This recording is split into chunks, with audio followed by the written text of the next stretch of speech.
कल के चैप्टर में किसी को कोई डाउट है? फर्स्ट मुझे ये पूछना है आपको।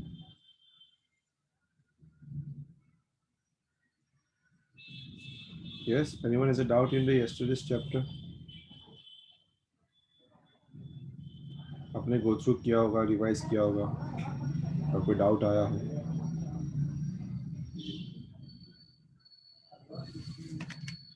No doubts? Fine, let me start with this chapter, government budget and economy.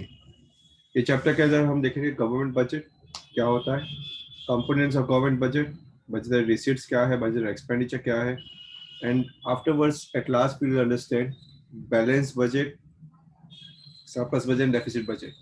और जब हम डेफिसिट बजट देखेंगे तो उसके अंदर मेजर्स ऑफ गवर्नमेंट डेफिसिट भी देखेंगे कि गवर्नमेंट की कितनी तरह की डेफिसिट्स होती है। Let's understand what you mean by budget. Meaning, a budget shows the financial accounts of the previous year, the budget and revised estimates of the current year, and the budget estimates of the coming year. Budget का word actually हम देखने जाए old age में से तो बोगेट पे से आया है, दैट मीन्स अ बैग। वो आपको ये दिखाता है कि पहले जमाने में जब फाइनेंस मिनिस्टर आते थे बजट देने के लिए, बजट प्रस्तुत करने के लिए, तो बैग लेके आते थे। वो दिखाता है कि प्रीवियस ईयर का फाइनेंस अकाउंट्स क्या था, right. Budget and revise estimate of the current year. Budget यानी क्या? एस्टिमेटेड। बजट का मतलब भी होता है एस्टिमेट, राइट। एक्चुअली उसका वर्ड कभी एस्टिमेशन से जुड़ा हुआ नहीं था, पर एस्टिमेशन वर्ड उसके साथ जुड़ गया। और नेक्स्ट आपको ये भी दिखाया जाता है कि आने वाले साल में, कमिंग ईयर में क्या बजट होगा। So that prepares a statement, a financial kind of statement वो प्रिपेयर करते हैं कंट्री के लिए कि कितने रेवेन्यूज आएंगे, कितने एक्सपेंडिचर होंगे। A government budget is a statement showing item wise estimated receipts and estimated expenditure under various heads during a fiscal year। और ये फिजिकल ईयर क्या है? अप्रैल 1 से लेकर मार्च 31। एग्जैक्टली सेम तरह का फिजिकल ईयर जो हमारा अकाउंटिंग ईयर होता है, right, normally. Article 112 of the Constitution of India states that an annual financial statement will be placed before the both Lok Sabha and Rajya Sabha. This is called the budget of the central government। इसी को हम budget बोलते हैं central government का। लोकसभा और राज्यसभा के सामने प्रस्तुत करना जरूरी है, राइट। आर्टिकल 112 बहुत क्लियर कट मेंशन करता है। नाउ इसके कुछ ऑब्जेक्टिव्स हैं ये बजट के, जैसे कि redistribution of income and wealth, और रिएलोकेशन ऑफ रिसोर्सेज, उसको रिएलोकेट करना, इकोनॉमिक स्टेबिलिटी लाना, एंड मैनेजिंग पब्लिक एंटरप्राइज करना, राइट। ये सभी ऑब्जेक्टिव्स को अच्छे से समझते हैं। सबसे पहला, redistribution of income and wealth. सबसे बड़ा काम अगर कोई सरकार का अगर होता है डेमोक्रेसी में, तो ये होता है कि सबको इक्वल वेल्थ मिले और सबको इक्वल इनकम मिले। तो उसके लिए क्या किया जा सकता है? तो बोलते हैं कि redistribution is the best option. यानी रीडिस्ट्रीब्यूशन का मतलब क्या? तो बोलते हैं कि अमीरों से लेना और गरीबों को देना, that is what we call redistribution. तो कैसे लिया जाएगा अभी? तो बोलेंगे उनको ज्यादा टैक्स दिया जाता है, इसीलिए तो गरीब लोगों पे टैक्स नहीं होता है, पर अमीर लोगों पे टैक्स ज्यादा होता है।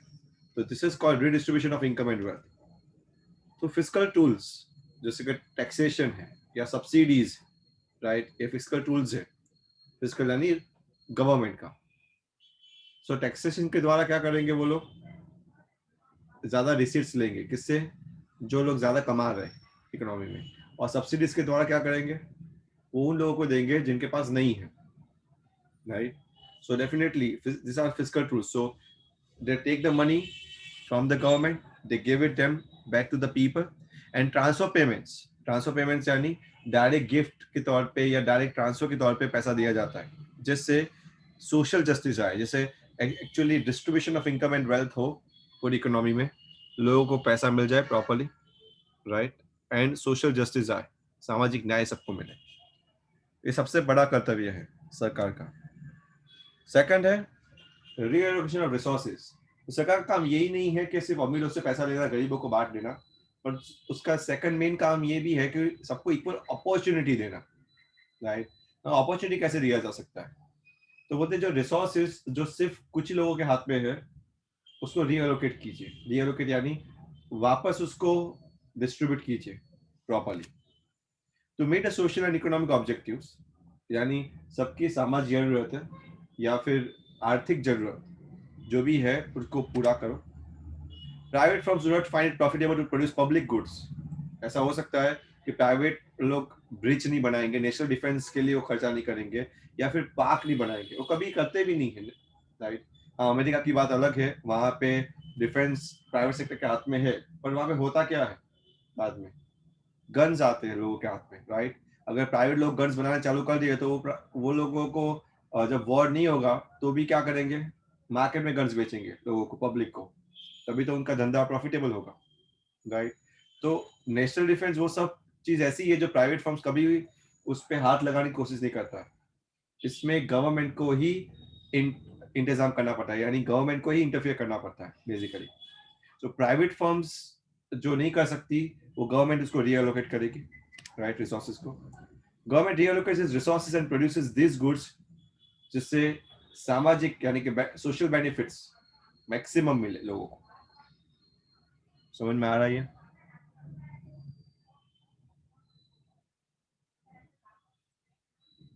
Yes, sir.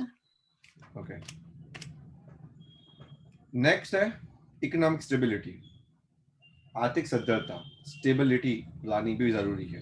तो बजट का एक पहलू ये भी है कि इकोनॉमिकली स्टेबल आए, राइट, स्टेबिलिटी लाए, to prevent the business fluctuations and maintain the price and employment stability.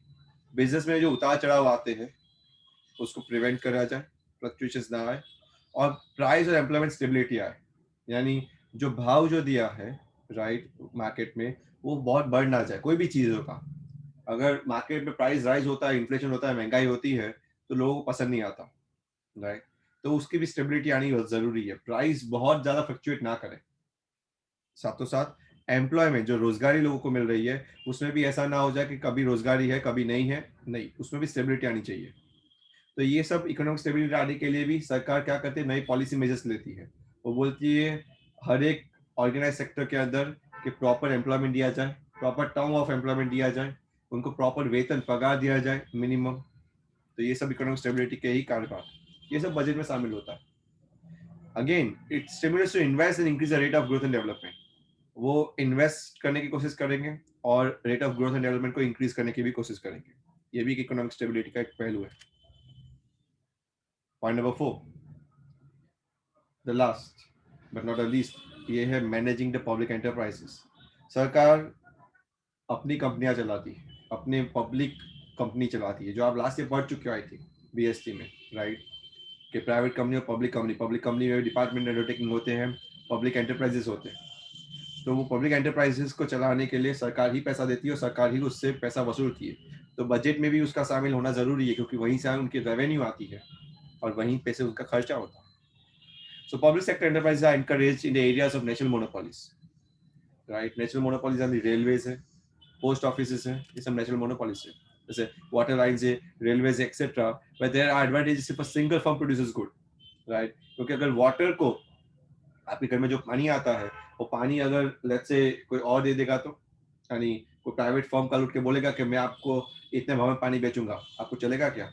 Because the private firm, no one is trust on that, right. सरकार जितने सस्ते में पानी आपको दे रहा है, उतना सस्ते में पानी कोई नहीं देगा। तो उसमें सरकार आए तो ही अच्छा है, और सरकार को इसका खर्चा और इससे आने वाली जो रिसिट्स है, एक्सपेंडिचर रिसिट्स, दोनों को मेंटेन करना पड़ेगा। तो ये बजट का ऑब्जेक्टिव्स है, 4 मेन ऑब्जेक्टिव्स हम बोले, राइट। एक तो इनकम एंड वेल्थ को, अनइक्वालिटी है उसको दूर करे, रीअलोकेशन ऑफ रिसोर्स करे, इकोनॉमिक स्टेबिलिटी लाए, और पब्लिक एंटरप्राइज को मैनेज करे। इससे असर क्या होता है, इम्पैक्ट, बजट के इम्पैक्ट भी समझ लेते हैं। बजट के कंपोनेंट्स इसके बाद ही समझ में आएंगे, जब आप बजट के ऑब्जेक्टिव समझोगे, बजट क्यों बनाया जाता है और इससे क्या होता है। So first, it brings aggregate fiscal discipline level. Fiscal fiscal fiscal यानी क्या, राजकोषीय, राजा का, यानी कि सरकार का, उनकी डिसिप्लिन लाए। से सरकार ऑलवेज मदर की तरह बिहेव करती है इकोनॉमी में, मैंने पहले भी बताया था आपको, राइट। उन पे डिसिप्लिन कब आएगी, यानी वो मदर की तरह बिहेव करने का मतलब ये होता है कि अगर उनको लगता है खर्चा करने की जरूरत है तो खर्चा कर देती है। सरकार कभी सोचती नहीं है कि पैसे आएंगे कहाँ से, बिकॉज उनका खर्चा पहले होता है, रिसिप्ट्स बाद में आते हैं। तो discipline level, fiscal discipline level को मेंटेन करना इतना ही जरूरी है। उसका मतलब ये भी होता है कि control over expenditure. So fiscal discipline we mean a situation of an ideal balance between revenues and expenditure of the government. कि revenue और expenditure के बीच में तालमेल बना के रखे, right? Ideally, वो बहुत fluctuate ना आए. So there must be essential check on expenditures, क्योंकि गवर्नमेंट की revenues limited होती है, वो unlimited revenues नहीं होती उनके पास. Point number 2, impact ये भी देखा जाएगा कि क्या allocation of resources हुआ है और अच्छे से हुआ है कि नहीं, right? इसका मतलब ये है कि प्रायोरिटीज दी गई है सोशल सेक्टर्स को, सामाजिक जो सेक्टर्स है जहाँ पे आप अपॉर्चुनिटीज देना चाहते हो, राइट? जो लोग पिछड़े वर्ग हैं, क्या उनको बराबर रिसोर्सेज मिले हैं? Government through it's two important budgetary instruments, जिसको टैक्सेशन और सब्सिडीज बोलते हैं हम. टैक्सेशन से पैसा लिया जाता है, सब्सिडी से पैसा दिया जाता है, right? They will allocate resources to those areas where society's welfare is maximum, right? So welfare maximum कैसे हो सके सोसाइटी का, राइट? जहाँ पे वहां पे ही पैसा दिया जाएगा और वहां पे अलोकेट किया जाएगा, उसके अलावा नहीं. In this way it will bring about equitable distribution of income and wealth. इसी से ही इनकम एंड वेल्थ का इक्विटेबल डिस्ट्रीब्यूशन होगा, अदरवाइज ये पॉसिबल नहीं. And third, it has a effective and efficient provision of programs. वो काफी सारी कंपनियां चलाती है, काफी सारे प्रोग्राम्स रन करती है, राइट? जैसे हमने देखा पॉवर्टी के अंदर भी काफी सारी स्कीम्स रन करती है. तो दोनों होना चाहिए, इफेक्टिव भी होना चाहिए, एफिशिएंट भी होना चाहिए. क्या मतलब होता है इसका? इफेक्टिवनेस का मतलब होता है कि गवर्नमेंट जो भी काम धरे वो टारगेट पे खत्म हो, इफेक्टिवली टारगेट पे खत्म हो. ऐसा नहीं कि नर्मदा योजना की ब्रिज जब चलाने के हम स्टार्ट किया 97 में, खत्म हुआ 2012 में. This is not effectiveness, right? Second, efficiency भी होनी चाहिए. ये आप पढ़ चुका है आई थिंक बिजनेस स्टडीज में. इफेक्टिवनेस एफिशिएंसी फर्स्ट चैप्टर में आता है आपको, राइट? एफिशिएंसी का मतलब होता है कि मिनिमम कॉस्ट पर यूनिट होना चाहिए, खर्चा कम से कम होना चाहिए, कहने का मतलब. ये समझ में आ रहा है यहाँ तक? Yes sir. राइट. सो हमने समझा बजट का मतलब क्या है, बजट का ऑब्जेक्टिव्स क्या है, और उससे इम्पैक्ट क्या पड़ता है बजट पे. Now the important part is of this chapter is the components of government budget. अभी इसके कंपोनेंट बहुत ज्यादा है, राइट? अगर मैं एक्चुअल में देखने जाऊँ तो ये डायग्राम बहुत बड़ा बनेगा, पर मैंने आपके चैप्टर के हिसाब से डायग्राम जनरेट किया है. अगर ये गवर्नमेंट बजट है तो उसके मेन दो पहलू हैं, राइट? दो पहलू कौन से?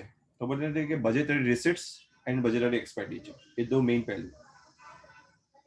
अगर बजटरी रिसिट्स और बजटरी एक्सपेंडिचर हम देखने जाए, राइट, तो बजटरी रिसिट्स अगेन दो पार्ट में डिवाइड करते हैं, revenue receipts and capital receipts. और बजटरी एक्सपेंडिचर को भी वैसे दो पार्ट में डिवाइड करते हैं, राइट? एक है रेवेन्यू एक्सपेंडिचर और कैपिटल एक्सपेंडिचर. नाउ रेवेन्यू का मतलब होता है शॉर्ट टर्म. यहाँ पे ऐसा समझ लो, हम रेवेन्यू को बहुत अच्छे से समझेंगे आने वाली स्लाइड्स में. और कैपिटल का मतलब होता है, ऐसा समझ लो, थोड़ा लॉन्ग टर्म, राइट? पर इसको और अच्छे से समझते हैं कि रेवेन्यू रिसिट्स में आता क्या है और कैपिटल रिसिट्स में आता क्या है. सी, रेवेन्यू एक्सपेंडिचर कैपिटल एक्सपेंडिचर को एलाबोरेट नहीं किया गया है आपके सिलेबस में, जिसके अंदर प्लान नॉन प्लान एक्सपेंडिचर आते हैं जो एलोब्रेशन नहीं है. तो एक्सपेंडिचर का पार्ट बहुत सीमित है, ऐसा मैं बोल सकता हूँ, जबकि रिसीट्स का जो पार्ट है वो थोड़ा एलोब्रेटेड है.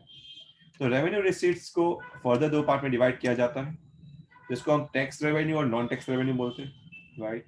तो सरकार टैक्स के द्वारा रेवेन्यू लेती है और नॉन टैक्स के द्वारा रेवेन्यू लेती है. उनका major source no doubt tax ही है.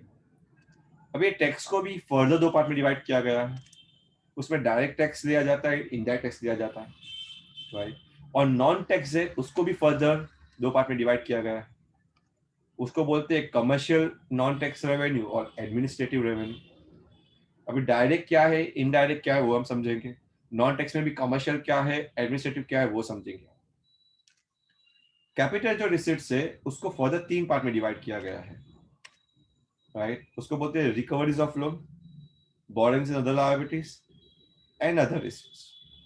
ना ये डायग्राम जो है यहाँ तक मैंने सिमिट किया है. ये डायग्राम को थोड़ा और भी मैं बढ़ा सकता था, पर मैंने बढ़ाया नहीं है. रीजन इतना ही है कि ये डायग्राम जितना मैंने जो बनाया है, राइट, उतना ही आप एक बार ओवरव्यू ले लो. ये ओवरव्यू लेने से आपको ये समझ में आ जाएगा कि कितने कंपोनेंट्स है जो आपको पढ़ने हैं, राइट, अच्छे से. इसमें काफी सारे में मैंने इमेजेस अभी डाले नहीं है और बहुत सारा काम बाकी है और मुझे टाइम ही नहीं मिल रहा है. Because if you can see मेरा बैक टू बैक लेक्चर्स आ रहे, राइट। सुबह से लेके पहले स्कूल होता है, स्कूल में अगर मुझे सर बुलाते नहीं है स्कूल में तो इट्स ओके, पर अभी क्या हो रहा है कि सर स्कूल में हर रोज मुझे बुला रहे हैं। एंड मैं जब आता हूँ खाने खाने का भी ठिकाना नहीं होता, तो 1:30 बजे मैं जब आता हूँ, 1:45 तक तो मैं खाना खाता हूँ, 2 बजे आपके लेक्चर में चालू हो जाता है। Then again the course completion सब कुछ टारगेट होता है। अभी मैं 6 बजे अभी लेक्चर लूंगा आपका, तो तकरीबन तकरीबन 7 बजे फ्री होगा, राइट। मेरा दिन ऐसे ही खत्म हो जाता है। But still, since again I've committed, so I'll just try my best, right? If you have any doubts, if you have any queries, I'll be helping you out. But I'll try my level best to go most of the things with the PPT thing, right? Now ये जो diagrammatic है उसको ऐसा समझ लो mind map जैसा है, इसको cover up कर लो, राइट। समझते बजटरी रिसिप्ट्स के अंदर। अब बजटरी रिसिप्ट्स होता क्या है? बजटरी रिसिप्ट्स यानी सरकार को जितने भी रिसिप्ट्स पैसा जो मिलता है वो पूरा मिला के बजट रिसिप्ट मिलता है। Now government needs funds to finance its activities. Government को पैसा चाहिए, right? उसकी एक्टिविटीज को फाइनेंस करने के लिए। अभी यही फंड्स वो वेरियस सोर्सेज से आ सकता है, कोई भी सोर्स से आ सकता है। तो सोर्सेज टैक्स हो सकते हैं, या तो वो अपने ही गुड्स और सर्विस बेचे मार्केट में, वो हो सकता है फीस, फाइन्स, गिफ्ट्स, ग्रांट्स, कैसे भी पैसा आ सकता है। इसकी शॉर्ट में डेफिनेशन अगर मैं बोलूं, the budgetary receipts are the estimated money receipts of the government from all the sources. कहीं से भी आए पैसा, बस पैसा आए उसको बजट रिसीट बोलूंगा। But during the physical year, हम एक साल का ही लिखते हैं अकाउंट्स, राइट। तो फिजिकल ईयर के दरमियान ही लिखते हैं। क्लियर? किसी को भी डाउट आता है बीच में तो please raise your hand, right.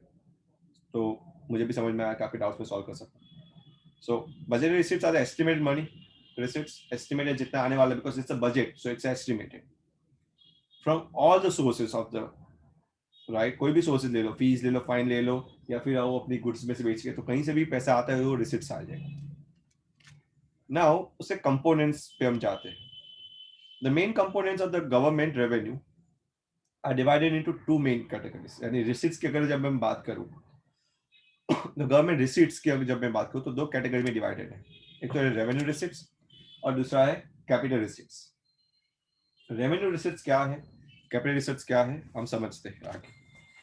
Our constitution under article 112 जो हम पढ़ चुके हैं, उन्होंने कंपलसरी किया है कि बजट को रेवेन्यू और कैपिटल रिसिप्ट्स पे डिवाइड करना ही करना है आपको, उसमें कोई ऑप्शन नहीं है आपके पास, right. You need to do it. Now this revenue receipts is further divided into two parts. So revenue budget takes care of the current receipts and running expenses like tax revenue है, interest है, dividend है, profit है। तो अगर revenue budget की अगर मैं बात करूं, right, तो उसमें revenue receipts भी आते हैं, revenue expenditure भी आते हैं, right. Now the revenue receipts are the receipts under the revenue account. Revenue account यानी revenue account दो तरह के बनते हैं, मैंने पहले ही बताया, जिसके अंदर शॉर्ट टर्म रिसीट्स आते हैं और शॉर्ट टर्म के एक्सपेंडिचर होते हैं, राइट। नाउ रिमेंबर, रेवेन्यू का मतलब ये होता है यहाँ पे, the receipt does not create a liability or leading to a reduction in assets. Now this is very very important. कोई भी चीज को हम रेवेन्यू कब बोल सकते हैं, राइट, या रेवेन्यू रिसीट कब बोल सकते हैं, क्योंकि जब रेवेन्यू रिसीट की जब मैं व्याख्या बोलूं तो उसका मतलब ये नहीं है कि लायबिलिटी खड़ी नहीं होनी चाहिए या असेट्स को रिड्यूस नहीं होना चाहिए, तो ही उसको रेवेन्यू रिसीट बोलूंगा। से रिसीट तो बहुत आते हैं, जैसे कि कोई गिफ्ट देता है, ग्रांट देता है, तो भी रिसीट है। आप अगर आपके गुड्स, अगर आप सरकार हो और आपके गुड्स अगर आप बेच के कुछ पैसा आता है तो भी वो रिसीट है। पर आपको ये सवाल पूछना है, क्या ये रिसीट आने से क्या मेरी लायबिलिटी क्रिएट होती है, या ये रिसीट होने से क्या मेरा असेट्स जा रहा है हाथ में से? अगर हाँ तो वो कैपिटल, अगर ना नाइदर, राइट, तो वो रेवेन्यू है, राइट। तो लायबिलिटी क्रिएट कब होती है, समझाता हूँ। एग्जाम्पल, अगर गवर्नमेंट आईएमएफ से लोन लेता है, government let's say world bank से कुछ पैसा उधार देता है, या यूएस से कुछ पैसा उधार लेता है, या गवर्नमेंट आरबीआई से ओवरड्राफ्ट लेता है, ये सब में उसकी लायबिलिटी क्रिएट होती है। पैसा आता है जरूर, receipt is there, but liability is been created सामने। सिमिलरली असेट्स रिड्यूस कब होता है, अगर सरकार डिसइन्वेस्टमेंट करना चालू करे। डिसइन्वेस्टमेंट का मतलब कंपनी बेच दे अपने पास जो भी असेट्स है वो बेच दे सरकार, तो क्या होगा, तो भी पैसा आएगा, बेचेंगे तो पैसा तो आएगा, पर it leads to the reduction in assets, उससे असेट्स कम हो जाएंगे। ये दोनों ही केस ऐसे हैं जिससे हम कैपिटल नेचर का ट्रांजैक्शन बोलते हैं इसको, जो बड़े पैमाने पे होता है और वो लंबे अरसे में होता है। ये हर रोज नहीं होता है, हर रोज सरकार कंपनी बेचने नहीं जाती है, हर रोज सरकार लोन लेने नहीं बैठती है, राइट। सो ये दो रिसिट जो होते हैं जिससे लायबिलिटी क्रिएट होती है और रिडक्शन ऑफ असेट्स होता है, वो दोनों ही लंबे अरसे के हैं। और अगर लंबे अरसे के तो कैपिटल नेचर के बोले जाएंगे। पर यहाँ पे क्या बोला है, अगर रिसिट लायबिलिटी को क्रिएट नहीं करती है या असेट्स को रिड्यूस नहीं करती है तो रेवेन्यू नेचर का है। Now, revenue receipts can be divided into two parts, tax revenue and non-tax revenue. हम ये दोनों को समझते हैं, टैक्स रेवेन्यू में क्या आता है और नॉन टैक्स रेवेन्यू में क्या आता है, right. Let's understand this. First, tax revenue. Tax revenue में भी दो पार्ट है, डायरेक्ट टैक्स है, इनडायरेक्ट टैक्स है। तो हम पहले डायरेक्ट टैक्स लेते हैं टैक्स रेवेन्यू में। सो टैक्स से जो रेवेन्यू आती है वो टैक्स रेवेन्यू, सिंपल सी बात है। अगर आपको कोई पूछे एग्जाम में टैक्स रेवेन्यू क्या है, now what is direct tax? So when a liability to pay a tax and a burden of that tax for the same person, it is called direct tax. जब burden और liability एक ही बंदे पे होती है, right, तो उसको हम डायरेक्ट टैक्स बोलते हैं। टेक्निकल लैंग्वेज में ऐसा बोला जाता है कि impact and incidence are on the same person. Impact यानी जिस पे बोझा आता है वही पे भी करता है। जैसे सरकार ने बोला कि जिसकी इनकम 5 लाख से ऊपर है उसको पे करना है पैसा, तो दैट मीन्स इम्पैक्ट आया, सरकार ने बोला यानी, और पे भी आपको ही करना है और कोई पे नहीं करेगा, या आप किसी को ट्रांसफर भी नहीं कर सकते। आप किसी को बोल नहीं सकते कि भाई तू मेरे बिहाफ पे पे करते, नहीं। तो लायबिलिटी यानी आप जिम्मेदार हो पे करने के लिए, साथों साथ आपके पास आपको बर्डन भी है कि आपको ही पे करना है और कोई नहीं करेगा। अगर ऐसा टैक्स है तो वो डायरेक्ट टैक्स है। समझ में आ रहा है सबको direct tax, right. For example, income tax direct tax है, क्यों? क्योंकि उसकी लायबिलिटी आपको ही पे करनी है, राइट, और बर्डन भी आप पे ही फॉल होगा और कोई नहीं फॉल करे, कोई और किसके सर पे नहीं आएगा। जैसे कि गिफ्ट टैक्स है, वेल्थ टैक्स है, कॉर्पोरेशन टैक्स है, वो सब अदर एग्जांपल्स है जिसके लायबिलिटी एंड इम्पैक्ट एक ही बंदे पे होते हैं। ये समझ में आ रहा है सबको?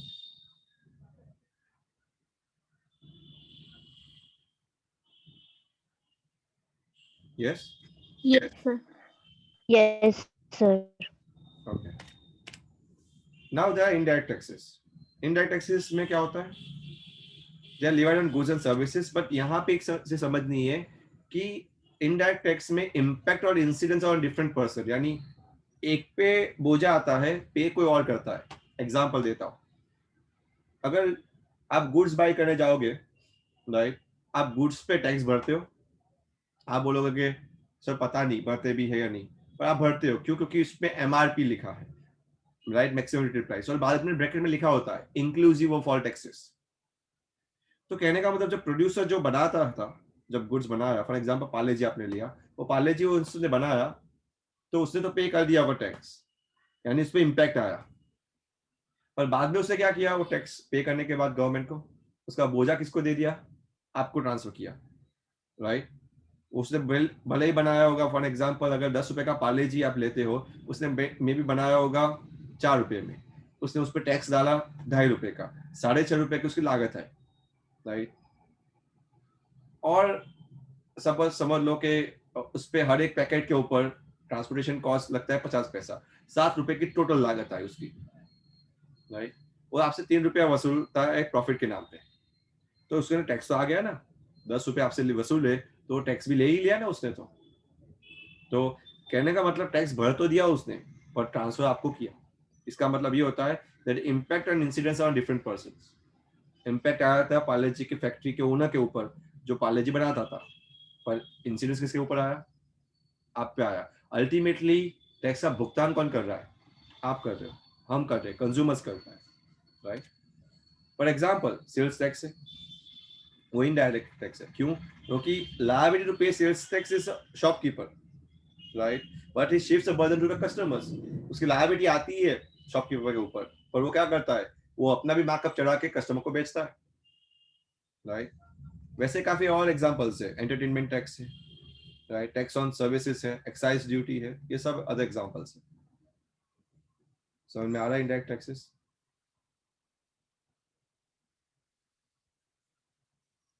Yes. Yes, sir. Okay. Next is non-tax revenue. This is the last topic I'm going to cover it today, right? Then tomorrow we'll continue with the other parts. Now, in here there are two types, as I told you. इसमें commercial revenue होती है और administrative. Commercial यानी अगर सरकार अपनी company चलाती है तो उससे कुछ कमाती है तो commercial revenue, right? It is a revenue received by the government by selling the goods and services produced by the government agencies. जो goods and services government agencies बनाते हैं और produce करके जो बेचते हैं उससे जो revenue आते हैं commercial revenue. Examples: postage. वो पोस्टेज अपनी कंपनी है, उनकी खुद की कंपनी है, आई मीन गवर्नमेंट की, तो वो बेच के कमाएगी. टोल, जब आप रोड पे जाते हो टोल लेते हैं.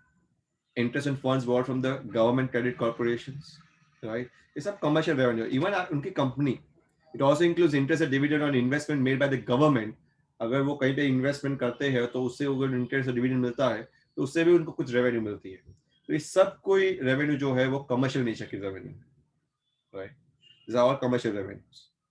इवन मैं बोलता हूँ वो गुड्स एंड सर्विसेज प्रोड्यूस करके भी, यानी steel authority of India limited ने अगर स्टील बेच के कुछ कमाया तो भी सरकार को जाएगा.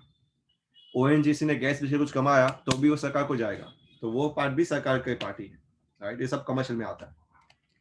दूसरा है administrative revenue. It is a revenue that arises from administrative function of the government. Administrative यानी वो वहीवट करते हैं, जो मैनेजमेंट करते हैं सरकार, राइट? उससे कुछ कमाते हैं. एग्जाम्पल पहला है फीस. अगर सरकारी कॉलेज है, सरकार के कुछ पार्क्स बना है, वहाँ पे कुछ जाओगे तो वो कुछ पैसा आपसे लेके फीस के तौर पे, राइट? कॉलेज फीस है, रजिस्ट्रेशन फीस है. ये क्यों लिया जाता है? To defray a cost. Defray a cost यानी उनको भी जो खर्चा पड़ता है उसको निकालने के लिए, राइट? तो डिफ्रेड अ कॉस्ट, तो फीस है, वो भी एक रेवेन्यू है. सेकंड है फाइन्स एंड पेनाल्टीज. अगर आप रूल ब्रेक करते हो, राइट, हेलमेट पहन के नहीं जाते हो, मास्क लगा के नहीं जाते, आपसे फाइन लिया जाता है. अगर आप लॉ का भंग करते हो तो भी आपसे पैसा लिया जाता है, वो भी उनका रेवेन्यू का सोर्स है. Four features. अगर कोर्ट या कोई पुलिस आपको कुछ बोले, आपको कंप्लाई करना पड़ता है. कंप्लाई यानी मानना पड़ता है. पर अगर आप नॉन कंप्लायंस करो, नॉन कंप्लायंस यानी आप मानो ही मत, वो ऑर्डर को जनरली समझो ही नहीं, तो उसको नॉन कंप्लायंस बोला जाता है. नॉन कंप्लायंस के भी आपको फाइन लगते हैं या फिर जब्त कर दिया जाता है. आपकी गाड़ी जब्त कर लेते हैं कभी कभार, वो पता ही होगा, राइट? तो उसको क्या बोलते हैं? Four features. एंड लास्ट है एस्चीट. एस्चीट क्या होता है? अगर सरकार कोई भी प्रॉपर्टी पे जो मर जाता है जो बंदा, उसके लीगल है, राइट, नहीं है, अगर उसके कोई वारस नहीं है और वो मर जाता है विल के बिना, तो सरकार वो प्रॉपर्टी को जब्त कर लेती है. This is called escheat, right? सरकार अल्टीमेटली सभी मालिकी सरकार की होती है. तो ये भी एक रेवेन्यू सोर्स से सरकार को मिलता है. पर याद रखिए, नॉन टैक्स रेवेन्यू बहुत ही छोटा पार्ट है टैक्स रेवेन्यू के मुकाबले. सबसे ज्यादा पार्ट जो होता है सरकार का, राइट, रिसीट्स का, राइट, वो टैक्स रेवेन्यू में से मिलता है, नॉन टैक्स रेवेन्यू में से नहीं मिलता. क्लियर है ये यहाँ तक सबको? Yes, sir. Fine. Okay, that's it. Any doubts, any queries you want to ask for today's session? Anything?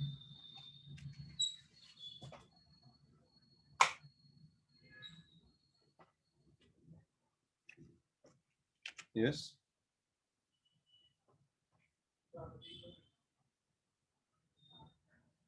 Any doubts, any queries, anything you want to ask, beta?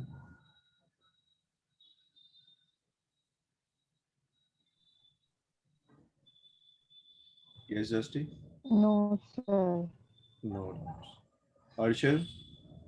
No, sir. No doubt. No, sir, no doubt. Okay, fine. So are you getting it what I am trying to say, right? If you have any queries or anything like that, you can let me know. Fine. That's it. Tomorrow we'll continue with this again, government budget, right? So it आपका एक बार school में तो हो चुका है. यहाँ पे ऐसा समझ लो कि एक रिवीजन जैसा भी हो जा रहा है साथ में, राइट? सो लास्ट में लिया तो एक फायदा तो ये